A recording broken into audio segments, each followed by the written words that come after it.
morning from Cape Town, here at the MVNO Nation Africa Conference 2024. I'm here together with Andrew Wheels, Managing Director of the Africa Analysis Team. Hello, nice to meet you. Hello, good to be here. Andre, it was a quite exciting morning with your presentation. The predictions for MVNOs in Africa are quite positive. So can you give us a bit more insights about your research and your prediction you shared earlier this morning? Certainly, I think that we're in the age of the MVNO in South Africa and the rest of Africa. And I think that what the MVNO offers to consumers and to governments in particular looking to drive deeper penetration is an opportunity to exploit the power of the MVNO model to bring connectivity to a greater audience across the African markets. Okay. You mentioned earlier Africa has technically only 5 countries in the whole continent which are currently having a competitive MVNO market. So what is the reason of this unlocked potential? There are probably 2 key reasons. Firstly, there isn't sufficient regulatory support across the rest of the African countries to see the introduction of MVNOs into their market. Without that, it becomes quite challenging for an MVNO to approach a host mobile network operator to ask for access, and that host mobile network operator can rightfully say no, whereas in some markets we have seen that specific case unfold where we've seen host network operators, due to their strategy, choose to support MVNOs. But in general, it's probably a weakness of the regulatory regimes across most of the African markets. So we could say it depends on the public sector. It's country by country. That's one of the challenges. Africa is made up of 55 odd different regulatory regimes, and each has its nuances when it comes to MVNOs.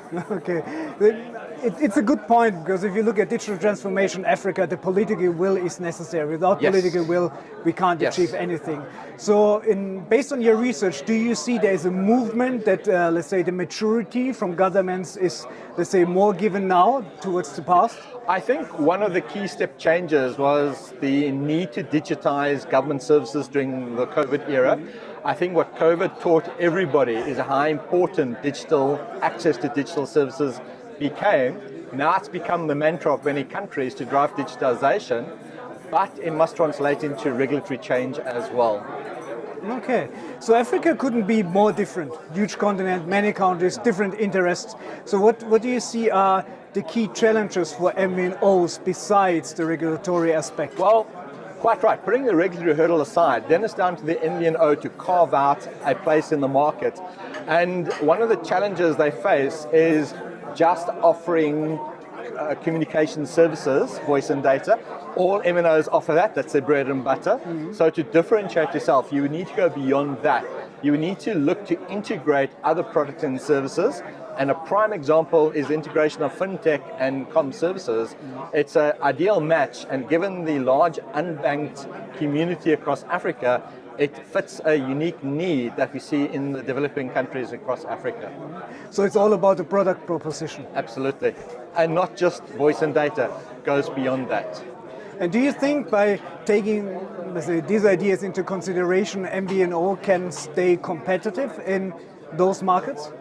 Very much so. I mean, our view, and we've seen it in the various markets, is that MVNOs carve out a market share for themselves and can sustain that simply because your traditional mobile network operator can't compete against the value proposition that an MVNO can bring to the table. And that gives them longevity in the market. So what are the important factors to, let's say, ensure growth as an MVNO? Well, there's 2. The first one is to start with a brand, and when you have brand heritage, and this typically is coming out of the retail industry or the financial service sector, that gives you access to an established brand, plus it gives you access to a customer base, your own customer base. And when you integrate MVNO offerings into your loyalty program, you strengthen that CVP. That's the start. The second key point is customer operations, and that's to ensure you can service your customers thereafter. And I think this is where we see most of the MVNOs fail in customer operations. That's not the fun and exciting part of the business, but that's the cogs that keep the business going. Okay, thank you. So we are entering Q3 of 2024. Where do you see the market going in the next 5 to 10 years? What is your prediction? Yeah, thank you. So when we look at the market, we look at the rate of growth of new countries coming to the market in terms of allowing MVNOs. And our view is that we have about 1.1 billion mobile customers as of today who have no access to an MVNO service. If you take Nigeria, Cote d'Ivoire, and Ghana, for example, they represent anywhere from 325 to 350 million customers. When they enable MVNO services, we'll see strong growth in those markets. So in 5 years' time, we'll see anywhere from a doubling to a tripling of our MVNO subscribers.